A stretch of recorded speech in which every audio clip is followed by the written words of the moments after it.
So we're going to show you some results of something that I did over the last little while. A couple weeks ago, I guess, we got our blood drawn. Actually, it was only 1 week ago. 1 week ago, Last seems like Friday. a while ago. Yeah. I mean, it really was fast. Yes. So we are going to show you a couple of the results. Well, one result that I had because I had some unexpected results. Speaking of results, Yes.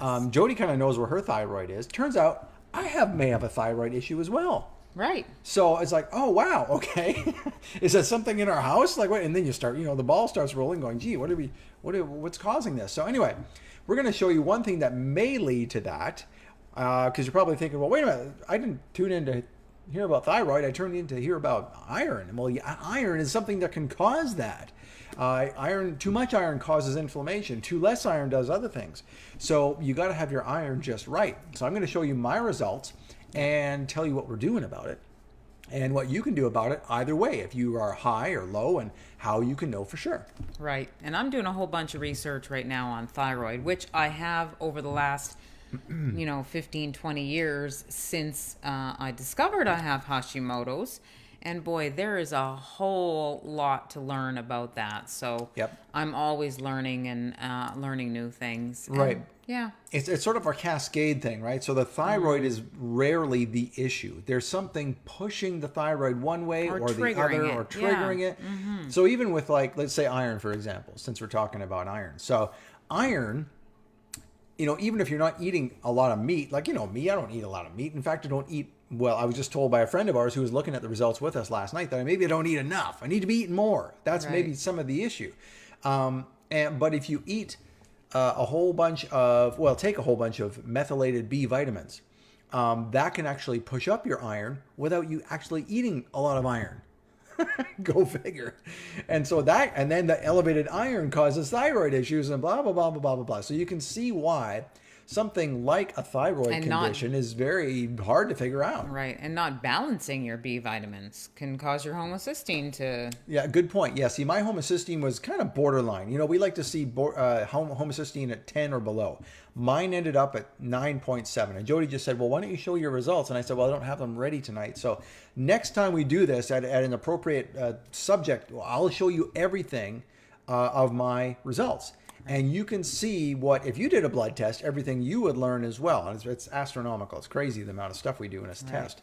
And so, what was I talking about now? Iron. Iron. Okay, yeah. So the iron implicated in memory issues too. No. Yes. Well, actually, it kind of is. But no. So anyway, we'll show you everything to do with iron. Oh, it's homocysteine. The homocysteine level was 9.7, and so I want to bring that down a little bit. So what I need to do, to Jodi's point, I need to balance out the B vitamins, because if you up certain ones or just a few of them too much, you'll create deficiencies in the other, and then things go crazy. So anyway, so we wanted to show you some interesting things. Speaking of my results, let's show you one. So now what I'm going to show you here is what's called a reference interval. I think we've talked about this before, where LabCorp or any lab, they're going to have these normal references, ranges for every reading that you get, every marker, they call them in the blood test world. And so for every marker, there is a range. And those ranges are based on the average American.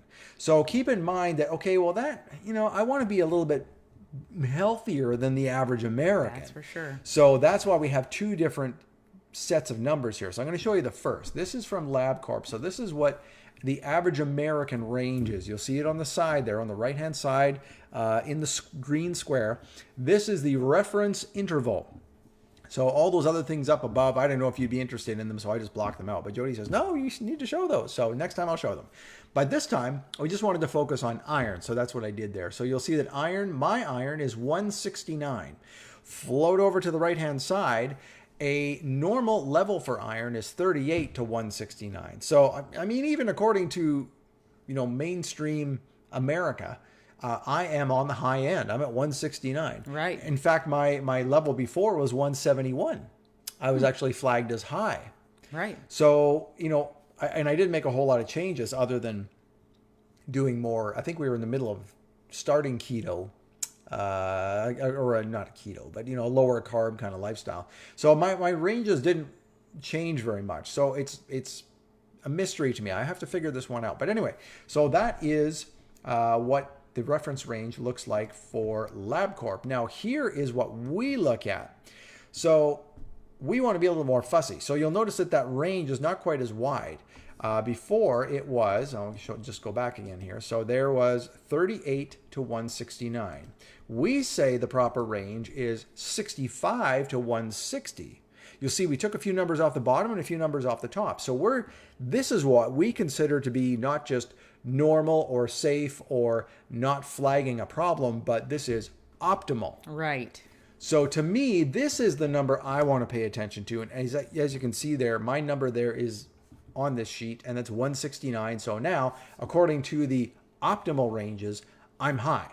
I'm at 169. So I want to bring that down a little bit, and we're going to show you how, if you have and you high can tell iron on like our me, reports, everything green in our reports is within range, and everything that is not green, yellow, orange, or red, yep. You're becoming more of a not optimal range and need some work. And that's what we're going to show next week is your whole report, because it's really interesting to look at. And that report is called a CDT, chronic disease temperature. And that's why the green going to red. So what Dr. Lou, this is a patent pending, actually. He's got a patent pending on this thing. The algorithm that kind of puts all this together and determines your temperature. Are you at 98.6, or are you at perfect health, or are you at like 105 and you're in big trouble? So this will kind of give you a temperature. And my temperature, last time I did this was 99.4. We have a second report that shows me at 99.9 for some reason. And then this one's 99.5. So some things on my report went up, other things went down, and I kind of just didn't go anywhere. So there's some things I still need to work on. And by doing this, even just not just once, but a couple of times, and you say, well, how close, how long do I need to leave in the middle? Well, at least 3 months, maybe 6 months. But if you do this like twice a year, something like that, I mean, this is really for a consult and a full blood panel like this. It's really detailed. It's like $300. You do that twice a year. Heck, you spend more with the dentist doing that twice a year. So then this tells you everything about your health, including something that might be coming from your dental work, by the way. It's also kind of how you take your own health back, because you'll be explained what everything means. If you're high, it means this. If you're low, it means this, and what to do about it. And that's where we come in, what to do about it. Yep, exactly. So we just basically go through every parameter and show you what's what. But it's really handy to have. And the reason I say you want to do two is because you want to have a baseline, right? So the first time you test, it's like, okay, well, these are my problems. I make some changes. And, you kind of want to come back and say, how did I do? It's sort of like studying for the test and then taking the test. So, and the second time, now you have two numbers in front of you, and say you made a whole bunch of changes and you tried everything under the sun, and some things went up and other things went down. Well, now you're like, okay, well, now I know what I'm looking at. Now I know I'm looking at a chronic issue of some kind, and now you can really laser focus in and heal that thing, and we can show you how to do that as well. And that's the point I'm at right now. Okay, now I know that. For example, the TSH, my TSH is up at 4, which is not great. And of course you need to get into more details. TSH is just kind of like looking at the cover of a book and not really reading it. You need to get some more different numbers from me. I'm going for a thyroid panel tomorrow. Tomorrow morning I'm going to go do that. So I'm going to dive in and figure out what that is. Yeah, so TSH is basically how they measure your thyroid. However, when you get your labs by a regular doctor, sometimes that's all they measure, your TSH. And it could be in a normal range. However, your antibodies could be really high and you could have Hashimoto's. Or you could have a high TSH, like say 8, 9, 10, but everything else is in line. So you never really know. So let's explain what antibodies are, because antibodies, you might hear that in reference to, say you got a cold or a flu and you develop antibodies to fight that off. So why would you have antibodies when you've got, for your thyroid? Oh, you're asking me? Oh, you want me to explain that? Yep. Go ahead, because I don't even know where you're going with Jody's been reading up a lot on thyroid lately. I thought you'd have been. the answer. But anyway, so it's basically your body is creating an immune response to your own organs, which is not good. And that's what we call what do we call that? I'm not sure where you're going. Okay. This is an autoimmune disease. Yeah. Autoimmune. So that's when your body starts attacking itself. Okay. That's why you develop antibodies to something that you've already got inside you, which is not good. So anyway, yes, you're right. So at any level that could happen. I wasn't sure if you were waiting for me to answer or if you couldn't remember the It words. was kind of a bit of both. So it was a bit of both. I was hoping you'd have the answer. I'm thinking, oh gosh, I better think of it quick. But but I did. So anyway, yay, saved. I'm like, is this a test? I'm not sure. So anyway, so now that I have, last time I had a TSH of 3.92 or something like that. Now I've got 4. So now I know it wasn't just a fluke or something like that. I have an issue. And then I'm thinking, gosh, you start thinking back, well, how long have I had this issue? If you have hypothyroid for too long, your hair can start falling out. Is that what happened to me in my mid-30s? Have I had a TSH of 4 for 30 years? Well, and here's the you thing. start thinking all these things, but all you can do is, you get to the point you're at, and then you can start reversing things. Here's the thing, too. If you have a set of labs sitting at home and you see your TSH and say it is a 4.3, but the reference range on your LabCorp report says between, I think it's 1.5 and 5. Yeah. Or 3 and 10. That is way too high. People can start having symptoms at 3.5. Trust me, been there, done that. Whole face was full of edema, couldn't swallow. It was awful. You basically had a thyroid storm. I did, and my TSH was not that high. So the reference ranges are, in the regular world, are not quite optimal. So we make them for example, smaller. so I think the thyroid range or the TSH range is like 3 to 10 or something like that. We say 0.5 to 1.5. Anything above that, there's something not right. Yeah. And we want to dive in and see what's going on. So anyway, so that's the difference there. Now, if you have low thyroid, thyroid, we're getting on a thyroid tangent here, but we're talking about iron. So what happens if you have too little iron? Well, you may have heard of something called anemia. And anemia happens a lot with young women especially, who have heavy periods. Also, thyroid conditions will display in low anemia. Oh, yeah. Absolutely. Yeah, and I'll show you something on that a little bit later. But yeah, so you're losing a lot of blood, or you don't, develop red blood cells good enough. And you're thinking, well, how do I know? Well, number one, you test. That's the only way to really know. We're going to show you some symptoms, but never guess about this stuff, especially when you can do this and and keep it private. That's the other thing we focus on too, is that these results don't have to go to your doctor. They're not going to a hospital. We're not going to report you to somebody. Nothing. It's between you and us, and that's it. And if that's as far as you want to go, that's your business. We're not going to share it with anybody. Okay, so this is the greatest thing. This is the reason a lot of people come to us, because a lot of people, especially what's happened in the last year and a half, 2 years, they don't trust hospitals. They're not so sure about some doctors either. So they're kind of like, I want to go the alternative route, but how do I get a blood test with the alternative route? Who do I know that can read the result and tell me what's going on? That's what we're fulfilling here. That's the whole reason we did this, is because we know we're those people too, right? We don't go to doctors and get blood tests. The closest we get to getting to a doctor or a hospital is actually going to a LabCorp, and getting the blood taken and then getting the heck out of there. That's it. That is it. And we're there for maybe 10 minutes. Right. And so anyway, so we say test first. But if you experience any of these things, you might have anemia.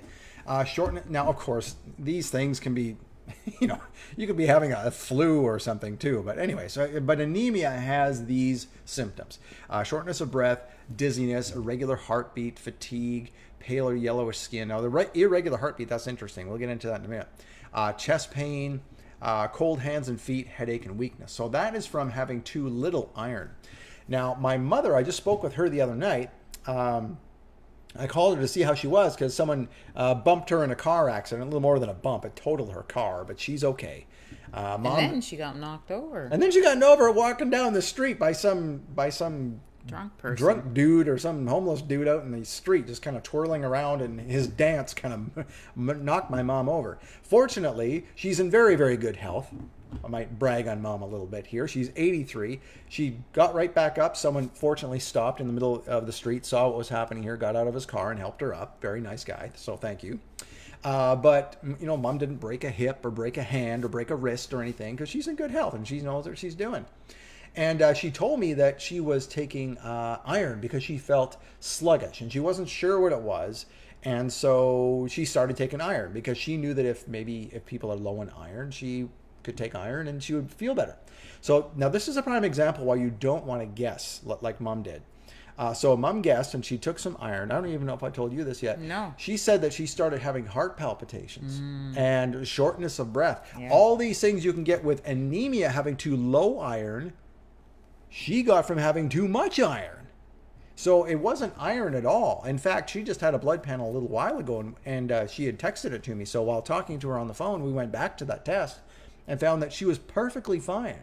And so I said, well, Mom, next time you consider something like that, before you take something, let me know. Let's weigh it against your latest blood test. That's why testing is so important. And we'll determine if that's actually it, or if you're making an assumption that you shouldn't make a move on. Right. So, wow. Yeah, very important. That's good that you had the test handy so that you could look at it, but you do need somebody who actually knows what they're talking about, Right. And that's where we somewhat, come in, right? Not that you're a doctor or anything, but you know how to we read know what we're tests. looking at. Yeah, Right. We know exactly. what we're looking at. And sometimes that's all you need. And you've been trained. And see, that's just it. You don't need a PhD to know this stuff. You just need to know what you're doing. We have a lot of connections too. And we do we're have spoiled. a PhD on our side who actually developed the algorithms. And that's what I'm saying. So we got a PhD on our side. We have a medical scientist on our side, being Dr. Lewis, the MD being Dr. Michael Carter. Billy Weiss. A good friend of ours, we always lean on him for advice. He has a lot of good common sense advice mixed with anecdotal evidence of people who come into his pharmacy, try different things with supplements and things, because he's not all about drugs. I mean, if he needs to give them drugs, fine, but he wants to get them off the drugs and onto supplements and a better lifestyle. And so I always tell people, anecdotal evidence is still evidence. What does that mean? So you don't have to have a double-blind, placebo-controlled study to prove something. All you need to do is say, hey, I've had 100 people come in here. They've done all the same thing, and they all come back with the same result. That's anecdotal evidence. It's still evidence. It still works. It doesn't have to be official and peer-reviewed and everything. What works, works.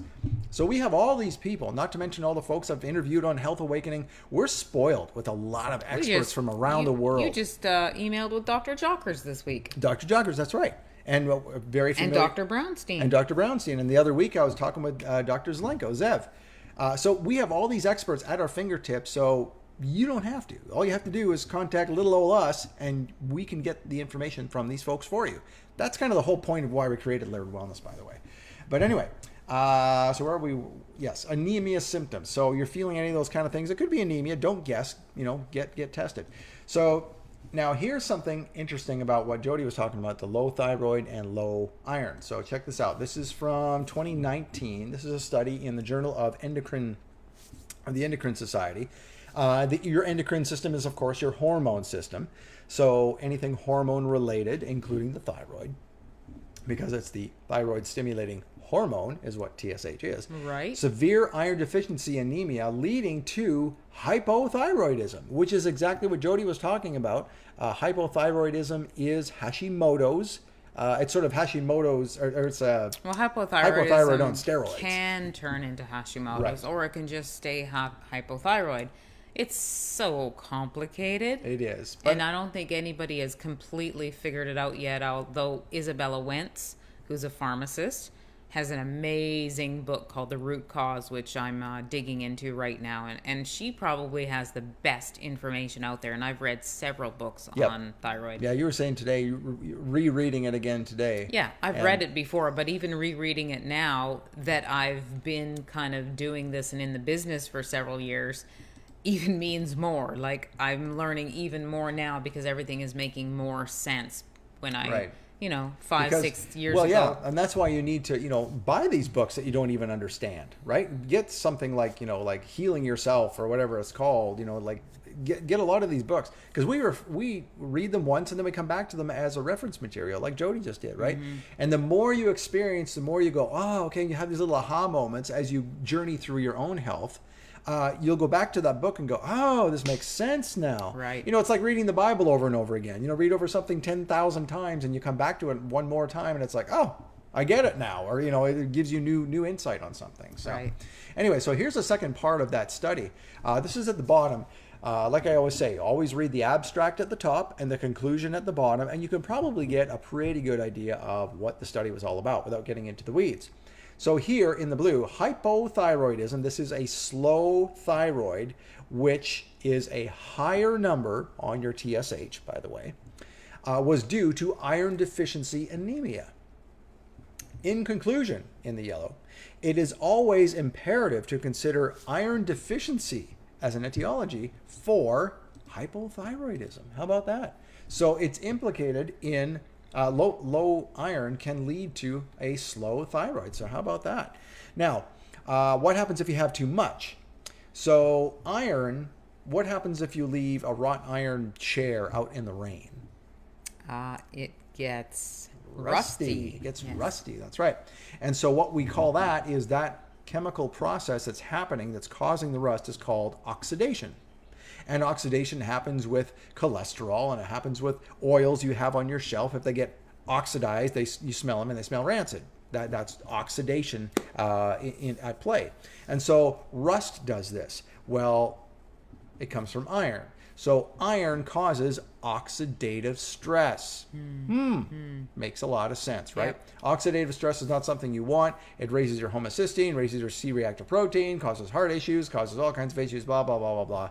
It's, to use the word again, it's like a cascade of things going on in your body. Right. So you don't want oxidative stress. So that's what it's like. Having too much iron in your body is the rusty. I tell people if they have high iron or high ferritin, which is the body's storage of iron, that is iron that it is bound up and is saving for a rainy day. No pun intended with the iron chair, but that it's saving because it's not sure about your iron stores, and then it gets stuck. And that can build up and build up and build up. Especially the older we get, the more iron we build up, especially us guys. And that can lead to a lot of heart disease. So, makes a lot of sense now why older men die of heart attacks. My own father died of a heart attack, and we don't know what his iron level was. And that might have been that. Yeah, and that is very true with men, because I see hundreds of labs every week, and predominantly in men is where I see the higher iron and the higher ferritin. Absolutely. Yep. So now we're going to also explain how you can get rid of that too. It's quite easy. I'm actually going to go do it at the end of this month, and I'll tell you what it is in a minute. So yes, the iron chair is getting, a high ferritin level and or a high iron level is the rusty chair getting in your way. And you need to get that rusty chair out in order to heal. You've got to get it out of the way. It's getting in the way of your healing. So what kind of things can high iron cause? Well, here are some risks. This is from our friend Dr. Jockers. Speaking of Dr. Jockers, this is from an article he wrote. Age-related iron overload in the yellow is a known contributor to multiple degenerative diseases, including liver fibrosis, heart attack, there you go, and cancer. Wow. That was a new one to me. I didn't know that before this week when I really started diving into this because of my own blood test. And I thought, oh, wow, I've got heart disease and cancer both in my family. I've really got to watch my iron level, I guess. Right. So that was very interesting, and it's very insightful. And so you can see that once you start diving into this stuff, it can be very helpful, because now you can go, okay, now I know why Auntie Anne and Uncle Joe had the problems they had. I know why my own parents suffered with the things they suffered with, whether they're living or gone. And now you can go, okay, now I have the tools and the knowledge to not let that happen to me, and try and be as healthy for as long as I can. And that's what all we want, right? We want to just be as old as we can and as healthy as we can. We don't want to be decrepit. We don't want to be suffering with something. We want to be healthy right to the end. And fortunately, speaking of my dad, that's the wish he got. He got it. He was healthy right to the end. And whatever took him doesn't matter, because what's done is done. So that's all we can ask, is that we're healthy right to the end of our lives. Right. So that's what we want to accomplish. So what else can it cause? So this is interesting here. Brain degeneration in the blue. Look at that, right? So even in apparently healthy individuals, iron levels rise steadily with age in some of the very brain regions affected by Alzheimer's, Parkinson's, and Huntington's diseases. Wow. So what does that mean? That means that there are certain sectors of your brain that metals like to hide. So that's why we need to do chelation therapy. Admittedly, I still have about 4 mercury fillings in my mouth. I got to get those out. Right. But Jodi, you've had yours taken out. I have. So other people have issues However, with lead and things like this. If you don't get them taken out correctly, that can also cause problems. Oh, gosh. And my dentist actually wants to do a mercury test on me to see if I have mercury overload, even though You had them out. they have been out for how long now? 8 years-ish? Yeah, something like that. So we do mercury tests with Health Revival Partners as well. Oh, good. And I didn't know that. I'm gonna save up and do one and just kind of see where my mercury levels are at, even though my mercury fillings are out. Yeah, because sometimes when they take them out, there's a lot going on. They're drilling and there's dust and fumes and all kinds of things. As good as, having a dam. a dam and all that kind of stuff, and how careful. ozone and all these different things. But even with a biologic dentist, you still want to test to make sure that something didn't happen there. Well, and I did not go to a biologic dentist to remove mine. It was 8 Right, years ago. right. We That was a didn't long know time any ago. better. All I knew was to get it out. And the dentist I did go to did the best that he knew how to do. Right. Now, speaking of dentists, so if people are interested in this and they want to get into contact with somebody who does it, now Dr. Lokensgaard does not necessarily do this, but he knows people in his realm that do. So can they contact you and you can get them in contact with Dr. Lokensgaard and have them figure that out? Actually, Dr. Lokensgaard has joined Health Revival Partners, and you can consult with him. Okay. Regarding dental or whatever. He will also, start reading blood labs right away. So just Jay Laird at Health Revival Partners. Yeah. And then you get a hold of Jodi and you can figure that out if you're interested in that. Yep. All right. So thought we'd just put that in there because that's very important. A lot of people want to know that. All right. So now this was another interesting thing where we said that, low iron can cause thyroid issues. Well, here's another thyroid issue. Get this. So thyroid disease and hemochromatosis, that is too much iron. Increased incidence in homozygous men. So this is men that have a certain gene associated with this who are just prone to having too much iron in their blood. So this is not everybody, but this was just an interesting observation. And this is an older study. Look at the date on that. 1983.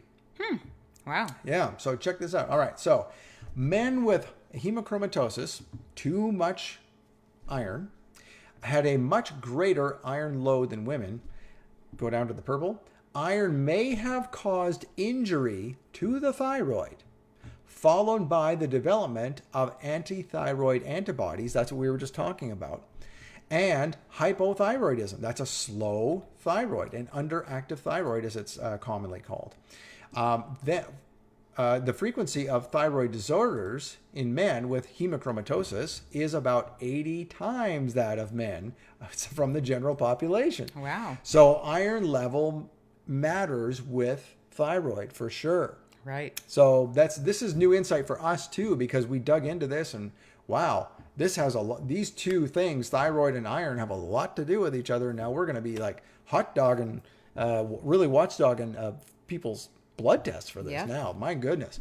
So now the other question is, what causes too much iron in the blood? So there's a little trick you can use to get more iron or avoid getting too much iron, and it may be something you're doing every day and not even know what you're doing.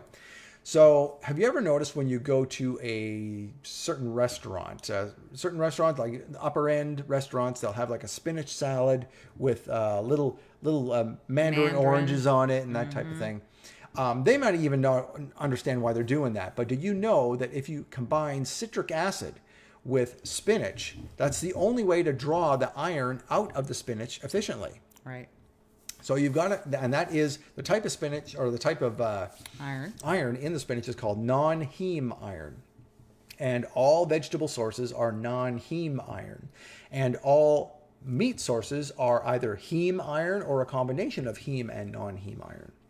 So if you are looking to increase your iron absorption, if you are low and you know you're low, don't guess. Remember, test, don't guess, as Dr. Lewis famously says. If you test and you find out, oh, I'm low in iron, what can I do? Well, eat iron-rich foods. We'll show you what those are in a minute. But you can combine vitamin C with them. That's coming from the oranges. That's why they put the oranges on the spinach salad. That's remember, it makes the iron more bioavailable, as they say. Right. And so any kind of vitamin C, even if you take liposomal vitamin C as a supplement with your meal, you will get more iron out of that meal, as long as, for non-heme iron. Now, if you have too much iron in your body, like I do, well, now guess what I'm going to avoid now? I'm not going to do any kind of vitamin C with spinach. And spinach might even be one of those things I kind of shy away from a little bit and go for the vegetables that have a little less iron to sort of even out my And what about numbers a little bit. Cast iron frying pan? Oh, that too. Cast iron. If you cook anything in a cast iron frying pan, yes, you will increase the iron for sure. Which we do all the time. Yes, and I've started using a steel pan now, just to change it up. And of course, I'm going to do another test in say 3 to 6 months and see how I did. I'm just going to be consistent about what I'm doing and retest. So that is heme and non-heme iron, and I do have an image I can show you regarding that. Here it is right here. Okay, so here are the sources. So non-heme iron on the right-hand side, nuts, eggs, surprisingly. Even though they are an animal-based food, they are non-heme iron. Raisins, dried and baked beans, whole grain breads. Now, if you're on certain types of diet, you may want to avoid some of these certain things. Some people are trying to avoid lectins, so you avoid the baked beans. And some people are not doing any kind of carbs that turn to sugar quickly, so you might want to forego the breads. But dark green leafy vegetables also have non-heme iron, as does chocolate. Now, we're talking about the 80 plus chocolate, the 80 plus % cocoa. Because, we're not talking about chocolate from Hershey's or something like this, with a whole lot of sugar. That's going to give you a whole bunch of other problems. Yeah, right. We don't want to do that. Okay, on the left-hand side, heme iron, well, that's pretty obvious. Anything meat. So organ meat, lamb meat, lean mutton, which is basically sheep, lean beef, ostrich and pork, we won't be touching those. Neither will we touch the shellfish. But you could do fish, poultry, and wild game there as well. Okay, so those are the sources of heme and non-heme iron. Now, if you are low in iron and you're doing all you can with food, and you say, "Well, I'm a vegan or I'm a vegetarian. I don't touch the heme iron. How can I bring that up without going into the meat world? It just doesn't agree with me," or whatever the reason is. So don't go for a regular iron supplement. Regular iron supplements are very hard on your kidneys. Right. They can cause all kinds of issues because they're usually not a natural source. You want something from a natural source. So what do I mean by natural? So you want something from a plant that's derived from a plant that your body can absorb. We cannot absorb minerals in their metal, rock state. We can only absorb minerals in the human body when it has been converted by a plant. Plants can take those roots can go into a rock, essentially, extract the iron out of it, and then turn it into something that is more bioavailable for our bodies. Right. And so that is what's called organic iron versus inorganic. Inorganic, it's not whether pesticides have been used or not in terms of using the word organic here. We're talking about organic being something living, inorganic being something not living, like a rock. So we cannot absorb inorganic minerals, only those that come from a plant source or from an animal that has eaten said plant source, and you're getting it secondhand. It's gone into the meat of the animal, and then you are eating the meat. Right. So that's how that happens. So if you are looking to increase iron absorption, don't take just some old supplement from your local vitamin store. The best thing to do is something we did for our daughter, and you know what? Blood tests proved that it worked. She went to college, and because she was an athlete, they were very, very careful about measuring, their blood for everything all the time. And that was actually a really good thing, so that nobody got into any trouble because they're pushing themselves pretty hard. Yep. So they found that she was low in iron. And so she said, "Dad, they give me a prescription for an iron supplement, like a prescription for an iron supplement. What should I do?" I said, "Well, just go and buy it just to make them happy, but don't take it. Just put it aside or put it in the garbage. I'll get you something good," because I knew those iron supplements were going to be trash. So I'll show you what I got her. I got her to go on Amazon and get this. Floridix. This is an iron supplement made in, I believe it's, Germany. There's the flag at the top left of the box. It's a German flag. So it is a supplement from Germany that you can get on Amazon that is made from plants. So it's a plant-based iron supplement. Right.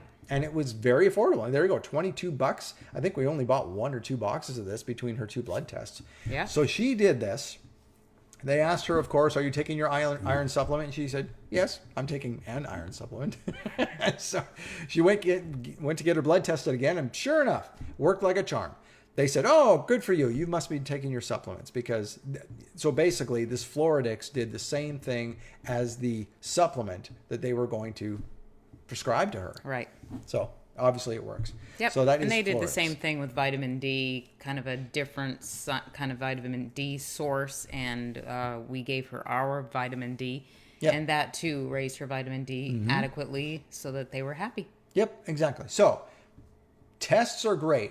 If you want to use the medical community for something, but you don't want to get, in the mire of, how they do things, but you like what they do. I like what the medical community does. If you get in a car accident or some other thing, God forbid, yes, Trauma. absolutely. Yep. Go to the hospital, the trauma doctors, heroes, absolute heroes. Now, for chronic disease or illness, I'm thinking twice. But the testing is still good. So, they use LabCorp too. So do we. We all use the same testing. We all get the same results. What we do with those results is the big difference. And so that's why if you want to get somebody who's thinking more along your line of thinking, okay, that's where we come in. We know how to read those results and we know what to do. And if we don't, we got all the folks around us to help us figure it out. Right, absolutely. All right, so now if you are having excess iron, here are some things you can do to get rid of it. A number of nutrients at the bottom there in the yellow can help reduce your body's total exposure to iron through chelation. So chelation comes from the word claw in Greek. Chelate it comes from the Greek word claw. So that means to grab something like a talon from a hawk and to pull it away. So what a chelator does is it binds to free iron atoms, as you see there in the yellow type, and along with antioxidant activity, these things draw these things away from your body. Quercetin. Ah, it sounds familiar. Yep, we used that during the pandemic crisis. Curcumin, also good to lower inflammation. Remember, iron causes oxidative stress, which is inflammation. So it makes sense that curcumin brings it down. R-lipoic acid and silymarin. Oh, I take that daily. There you go. All right, Yep. so those are As some an things you can do. anti-cancer. Absolutely. Now, here's another thing you can do. This one should be obvious. The majority of people altogether, by the way, this was from the bottom of a study, said the majority of people should avoid multivitamin supplements fortified with iron, as most aging individuals, us both sitting here, both 50 plus, already have too much iron in their bodies. Unless you have a thyroid issue, and then you probably don't have enough, which is me. I'm not too low, but I am a little bit low. You're the one that's low in iron. Yes. Okay, how about that? So they're part and parcel. I didn't even know your iron level. I never even asked you. So you have low iron and an elevated TSH. Yep. I have high iron and an elevated TSH. But I have there you go. Hashimoto's, so Right. my antibodies are high. Whereas I'm guessing, but you're going to get your blood drawn tomorrow to see with an advanced thyroid panel. I'm guessing you don't have antibodies. Okay, good. So We'll see. Let's take that. This is being recorded, right? So we're gonna see if that's true or not. So you're estimating that I will not have antibodies, which would be a good thing. We don't need both of us having antibodies. I'm not sure about your T3 or T4. That might be out. Well, but yep, and that is converted in the liver. Right. Right. So we'll see. All right. So We'll let you know next week. that's how you can do it. Now, one final thing you can do. So what am I doing? What's Scott doing to reduce his iron? Okay. You know what I'm doing on June 28th? I made an appointment with the Red Cross. I'm giving blood. Is it called the Red Cross here? Yeah, there's One Blood and there's the Red Cross. There's a couple it. of organizations that do this. But yeah, if you give blood, you can lower your iron and your ferritin. In fact, when we see people with ferritin that's like 3-4 times as high as it's supposed to be, we say you might want to give blood every 8 weeks for like a year to bring that down. Because some people their body stores ferritin and just doesn't stop. Now mine is just slightly elevated, as you saw on the results. So I'm going to go once about every 6 months. And that'll keep me in check. That'll keep my iron low without me having to think about it and think about every darn meal that I eat.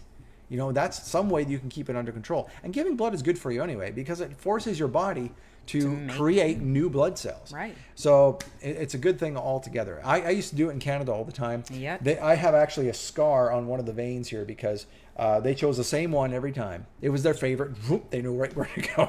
And I gave blood. They actually gave me a pin one time, a little commemorative pin.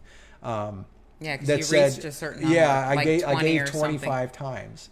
And so I was like, wow, 25 times. And I haven't done it now in 15 years. So I'm kind of excited to go do it again. So call me crazy. But anyway, so that's how you can get rid of excess iron. Now, speaking of blood, remember we said testing is the best way to do this. How do you do that? Go to our website. Look for this. This is right on the front page, the Biologic Blueprint Discovery Panel. We call it the Discovery Panel because you're going to discover what's going on. Then if you want to do, coaching with us later on, we can tack that on later with our regular Biologic Blueprint program that you've heard us talk about a million times.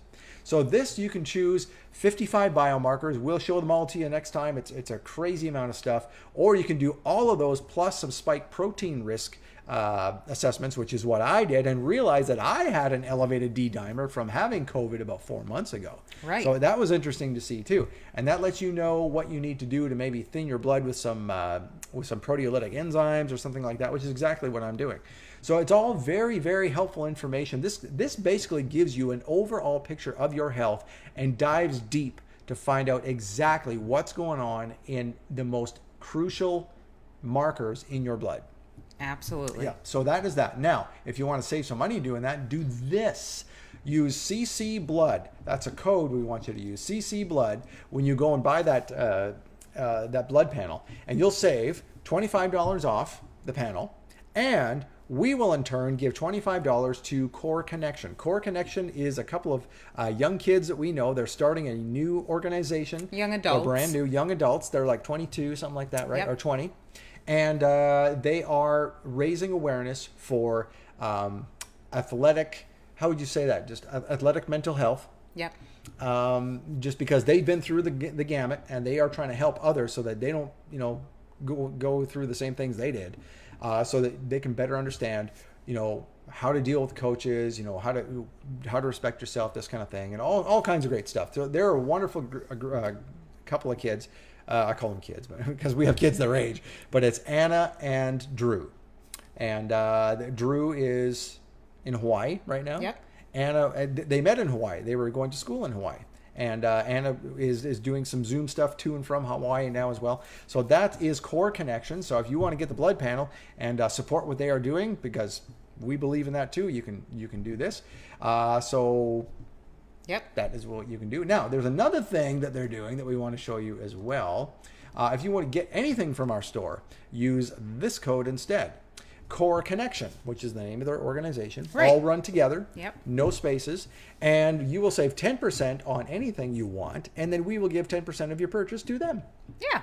How about that? Okay, so thank you for watching. Remember that if you want to you don't know whether you want to buy a blood panel yet or anything just yet, okay, fine, do it for free. Go to lairdwellness.com/blueprint, and that will give you a schedule where you can pick your favorite time to meet with me.